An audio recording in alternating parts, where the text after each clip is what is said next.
नमस्कार, आदाब। दुनिया अपडेट में आपका स्वागत है। आइए आपको दिखाते हैं क्या क्या घटा दुनिया में इस हफ्ते। लेकिन सबसे पहले एक नजर डालते हैं सुर्खियों पर।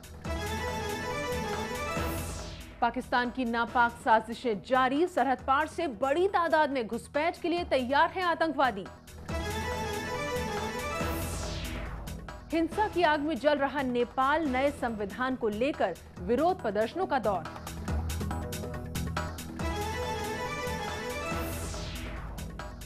और पूरी दुनिया में तेजी से बढ़ रहा है वीडियो गेम्स का बाजार।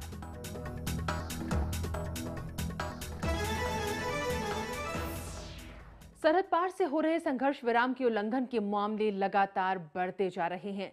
एक तरफ पाकिस्तान के प्रधानमंत्री संयुक्त राष्ट्र में बड़ी बड़ी बातें करते हैं, तो वहीं दूसरी तरफ उनका मुल्क लगातार भारत के खिलाफ साजिश रच रहा है। हाल ही में पाकिस्तान के साथ डीजी और ब्रिगेडियर सतह की बातचीत की गई ताकि जम्मू कश्मीर में अमन का माहौल कायम रखने में मदद मिल सके। लेकिन सरहद पार से जिस तरह की खबरें आ रही हैं, उनको देखकर पाकिस्तान का कतई भरोसा नहीं किया जा सकता। ऐसी खबर है कि सरहद पार से बड़ी तादाद में आतंकवादी जम्मू कश्मीर में घुसपैठ के लिए मुस्तैद बैठे हैं। सर्दी के आगाज से पहले सरहद पार से दहशतगर्दों की एक बड़ी खेप को जम्मू कश्मीर में घुसपैठ करवाने की कोशिशें की जा रही हैं। इस बात का खुलासा किया है श्रीनगर में तैनात भारतीय फौज के 15 कॉर्प्स के general officer commanding lieutenant general Satish दुआ ने। उनके मुताबिक पाक अधिकृत कश्मीर में सरहद के करीब बने 23 लॉन्चिंग पैड पर तकरीबन 300 से 325 आतंकवादी जम्मू कश्मीर में घुसपैठ करने के लिए तैयार बैठे हैं। पाकिस्तान इन्हें जल्द से जल्द घुसपैठ करवाना चाहता है, क्योंकि कुछ दिनों बाद पहाड़ी इलाकों में बर्फबारी शुरू हो जाएगी और ऐसे में घुसपैठ करना तकरीबन नामुमकिन हो जाएगा। जैसा आप जानते हैं, अभी एक सर्दी का मौसम आने वाला है, जो दर्रे हैं वो बंद हो जाएंगे। इसलिए उसकी ये कोशिश है कि किसी तरह भी जब तक ये रास्ते चालू हैं, वो ज़्यादा से ज़्यादा दहशतगर्द जो है वो वैली के अंदर पहुंचा सके। जम्मू कश्मीर में खून खराबे के दौर को बरकरार रखने के लिए पाकिस्तान पिछले 2 दशक से खासा सक्रिय है। भारतीय फौज के खुलासे के मुताबिक इस समय पाकिस्तान और पाक अधिकृत कश्मीर के मुख्तलिफ इलाकों में तकरीबन 17 दहशत के कारखाने चल रहे हैं। इन कारखानों में दहशतगर्दों की तादाद तकरीबन 1150 है, जिन्हें यहाँ पर कम वक्त में ज्यादा से ज्यादा तबाही मचाने की ट्रेनिंग दी जा रही है, ताकि रियासत में घुसपैठ करने के बाद आतंक की फिजा कायम की जा सके।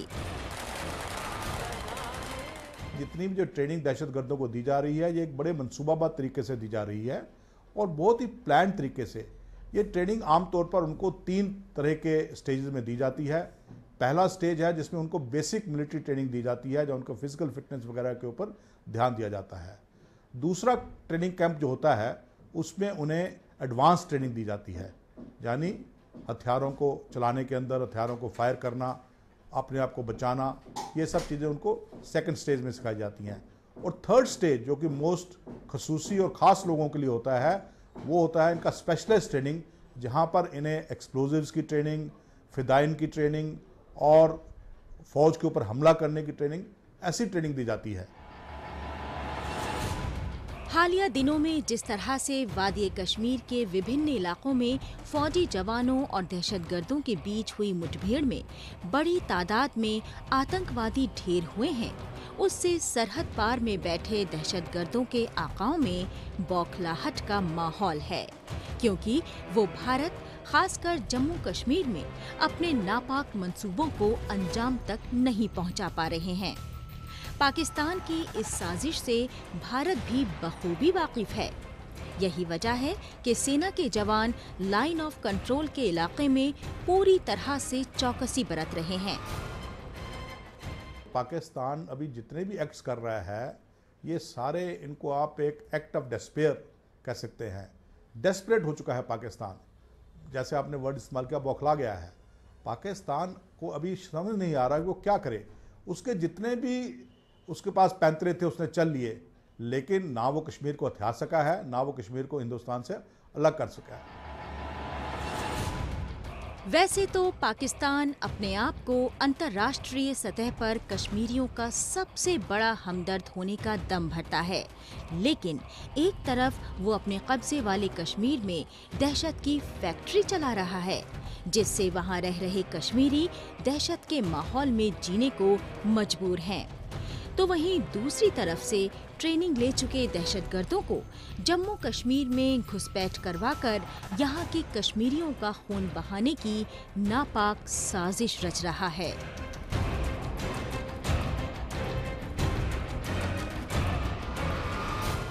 अब वक्त है छोटे से ब्रेक का।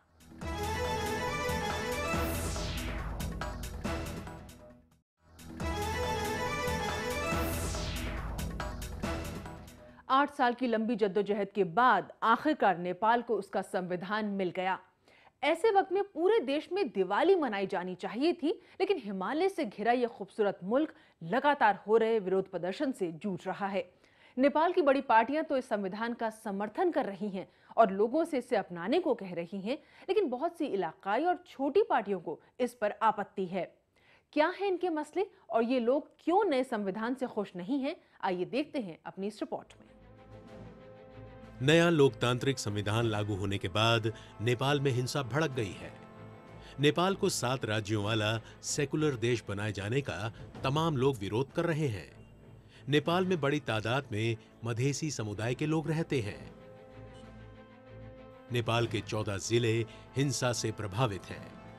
नेपाल के तराई के इलाकों में मधेसी लोगों की बहुतायत है, लेकिन इनका इल्जाम है कि इन्हें नेपाल हुकूमत द्वारा नजरअंदाज किया गया है। इनका इल्जाम है कि नए संविधान में उनके अधिकारों में कटौती की गई है। नेपाल के हालात पर भारत की भी नजर है। उस संविधान का हम लोग प्रखर विरोध करते हैं। इस संविधान में हमने अपना अपनत्व नहीं देखा, हमने अपनी पहचान, प्रतिनिधित्व और पहुंच भी नहीं देखा। इस मुल्क की आधी आबादी मधेसी समुदायों से भरी पड़ी है। इस मुल्क का मधेश में, जो तराई मधेश कहते हैं, उन जगहों पे इस मुल्क की कुल आबादी की आधी आबादी रहती है, जिसमें से किसी ने अपना अपनत्व नहीं देखा। नेपाल में नए संविधान को लागू हुए अभी 1 हफ्ता ही हुआ है, लेकिन नेपाल का जनजीवन बुरी तरह प्रभावित हुआ है। तराई इलाकों में लगातार हड़ताल हो रही है। तराई इलाकों में संविधान की प्रतियां जलाई जा रही हैं। अंतरिम संविधान में मधेसियों के लिए आरक्षण की व्यवस्था थी, लेकिन नए संविधान में ऐसा नहीं है। इस बीच भारत ने कहा है कि नेपाल के मसले का हल नेपाली लोगों को मिलजुल कर निकालना चाहिए। इसके जवाब में नेपाल में माओवादी पार्टी के सर्वेसर्वा पुष्प कमल दहल यानी प्रचंड ने कहा है कि नेपाल भारत का यस मैन नहीं है, यानी ये जरूरी नहीं है कि भारत की हर बात मानी जाए।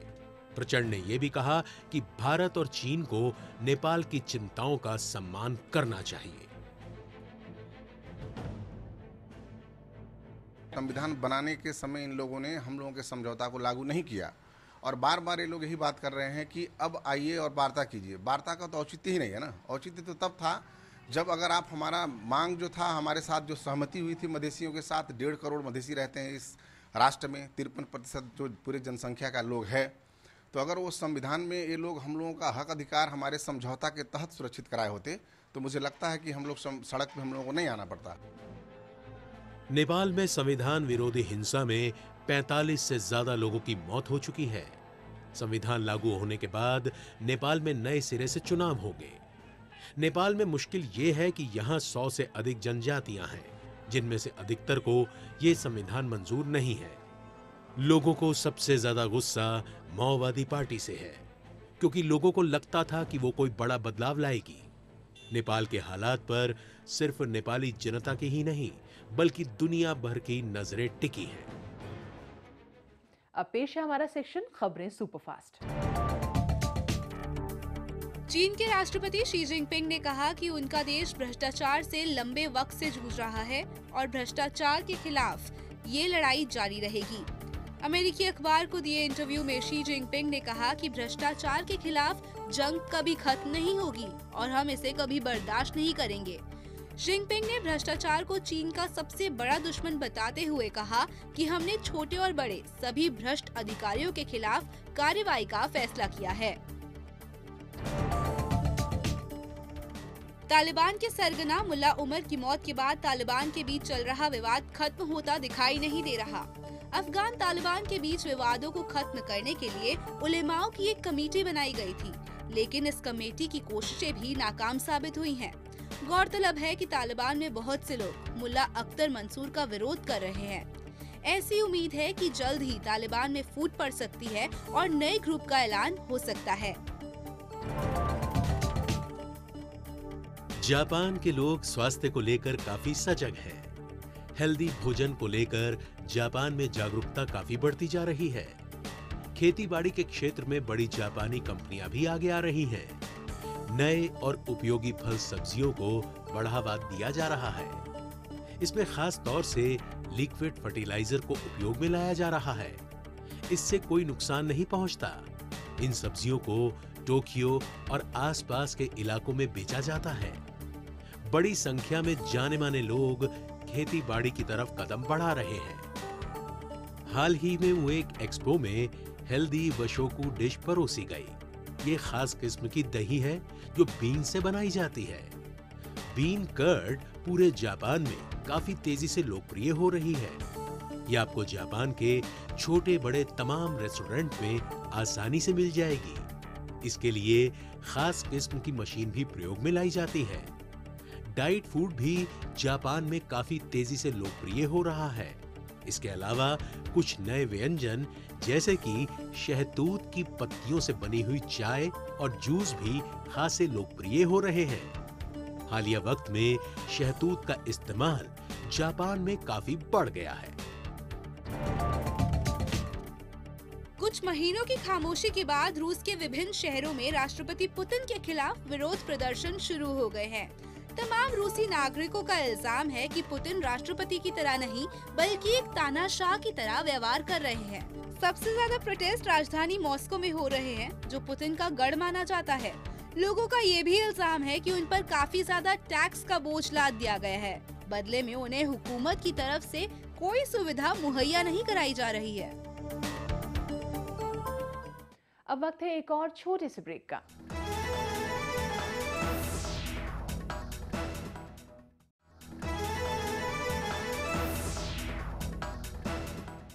आजकल वीडियो गेम्स का चलन बढ़ता जा रहा है। पहले लोग वीडियो गेम्स खेलने के लिए कंप्यूटर या लैपटॉप पर निर्भर थे, लेकिन मोबाइल क्रांति ने लोगों की इस मुश्किल को आसान कर दिया। वक्त के साथ फोन भी स्मार्टफोन में तब्दील हो गया और वीडियो गेम का ऑनलाइन बाजार तेजी से बढ़ता गया। आजकल तो ऐसे मोबाइल की मांग तेजी से बढ़ रही है जिसमें हाई एंड गेम्स खेले जा सके। ऐसे में सवाल उठता है कि किस देश में सबसे बढ़िया और लेटेस्ट वीडियो गेम्स तैयार किए जाते हैं और इन्हें कैसे डिजाइन किया जाता है। आधुनिक टेक्नोलॉजी से बने वीडियो गेम्स केवल मनोरंजन के साधन ही नहीं हैं। तमाम लोगों का ऐसा मानना है कि ये गेम्स ना ही हमारे हुनर को परखते और बोरियत दूर करते हैं, बल्कि ये फुर्ती से काम करने की काबिलियत को भी निखारते हैं। आजकल स्कूल में बच्चे बस इसी के बारे में गप्पे लड़ाते दिखाई देते हैं कि बाजार में कौन सा नया गेम आया है, और अगर आपने उनमें से कोई गेम खेला है तो बेशक आपको भी इस बारे में 2-4 बातें कहने का मौका मिल जाता है। तो ऐसे में ये सवाल उठता है कि इतनी बड़ी तादाद में और बेहतरीन वीडियो गेम कहाँ से आते हैं? तो जनाब, इसका जवाब है पोलैंड से। इस छोटे से यूरोपीय देश में सबसे ज्यादा लेटेस्ट वीडियो गेम्स डिजाइन किए जाते हैं। Right now we're developing Sniper and Lords to follow up on what the fans are expecting. They're good products and the fan base is large enough that they want to see more, which is not to say we're not going to be looking at developing new IP and different IP going forward. You know, I'm the creative director here, so I have lots and lots of ideas. द्वितीय विश्व युद्ध के जमाने में लड़ाई झगड़े से बुरी तरह प्रभावित रहा पोलैंड आजकल वीडियो गेम्स के बाजार में बहुत आगे बढ़ चला है। यहाँ की बड़ी बड़ी कंपनियों के दफ्तर में तैयार होते हैं एक से बढ़कर एक आधुनिक वीडियो गेम्स, जिन्हें न सिर्फ बेस्ट रेटिंग मिली है बल्कि ये सबसे ज्यादा बिकने वाले गेम्स हैं।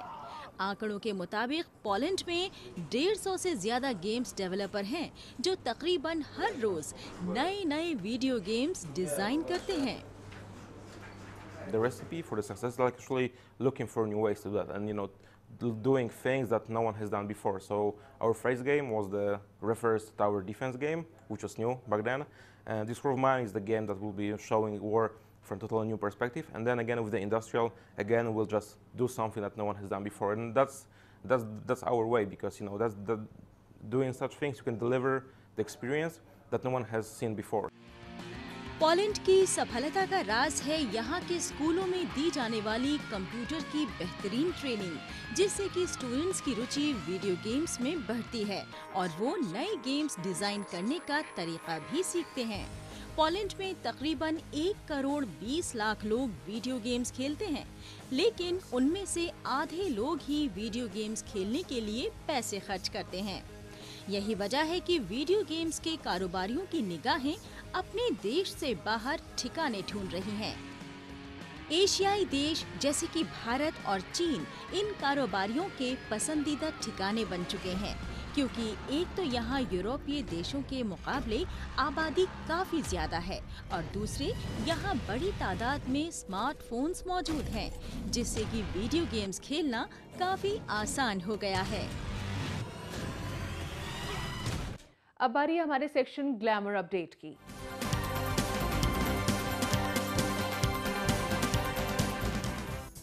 हॉलीवुड स्टार एंजेलिना जॉली सामाजिक कार्यों के लिए भी लगातार जुटी रहती हैं। यही वजह है कि संयुक्त राष्ट्र ने उन्हें अपना सद्भावना दूत बनाया है। हाल ही में एंजेलिना ने कंबोडिया का दौरा किया। इस दौरे में उनकी मुलाकात कंबोडिया के प्रधानमंत्री हुन सेन से हुई। दरअसल एंजेलिना की latest film first they killed my father Cambodia की घटना पर आधारित है। खास बात यह है कि एंजेलिना जॉली के बेटे मडॉक्स, जिन्हें जॉली ने बरसों पहले गोद लिया था, वो कंबोडिया से ही ताल्लुक रखते हैं और वो इस फिल्म का अहम हिस्सा है। गौरतलब है कि ये फिल्म 1975 के दौर की एक घटना पर आधारित है, जब कंबोडिया पर खामेर रूज का शासन था और इस दौरान यहाँ लाखों लोग मारे गए थे। हॉलीवुड सेलिब्रिटीज के पास होता है बेशुमार पैसा। इन पैसों से वो जहाँ चाहे वहाँ रह सकते हैं। कोई लॉस एंजलिस में रहना चाहता है तो कोई न्यूयॉर्क, किसी को पेरिस में रहना पसंद है तो किसी को लंदन में। लेकिन मशहूर गायक लियोनेल रिची की पसंद जरा हटकर है। वो अब लास वेगस में रहना चाहते हैं। ऐसा इसलिए क्योंकि उनके 21 साल के बेटे को लास वेगस खूब भाता है।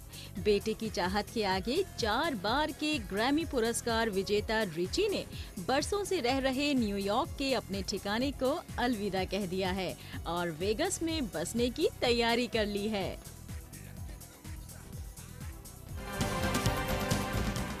हॉलीवुड में फिल्म बनाना जितनी बड़ी चुनौती है, दुनिया भर में उस फिल्म का प्रमोशन करना उससे भी बड़ा चैलेंज है। ऐसा इसलिए क्योंकि अधिकतर हॉलीवुड फिल्में न सिर्फ अमेरिका बल्कि यूरोप के तमाम देशों में भी अच्छा बिजनेस करती हैं। इसलिए हॉलीवुड के प्रोड्यूसर यूरोपीय देशों को भी खासी तरजीह देते हैं। हाल ही में स्पेन की राजधानी मैड्रिड में एक्ट्रेस पेनेलोप क्रूज अपनी लेटेस्ट फिल्म मामा का प्रचार करती नजर आईं। दरअसल पेनेलोप स्पेनिश मूल की हैं, इसलिए स्पेन में आकर फिल्म का प्रमोशन करना तो बनता ही है। हाल ही में टोरंटो इंटरनेशनल फिल्म फेस्टिवल मनाया गया। यहाँ कई फिल्मों का प्रदर्शन हुआ, जिसमें से एक थी फ्रीलैंड। इस फिल्म में मुख्य भूमिका निभाई है जूलियाना मूर ने। ये फिल्म समलैंगिक लोगों के मुद्दों और उनके संघर्ष की दास्तान है। खास बात ये है कि हॉलीवुड हीरोइन जूलियाना न सिर्फ इस फिल्म में बल्कि निजी जिंदगी में भी समलैंगिक लोगों के अधिकारों की वकालत करती हैं। फिल्म में वो एक पुलिस ऑफिसर का किरदार निभा रही हैं, जो अपने पार्टनर की पेंशन के लिए कानूनी लड़ाई लड़ती है। ये फिल्म 2005 में अमेरिका की एक सत्य घटना पर आधारित है।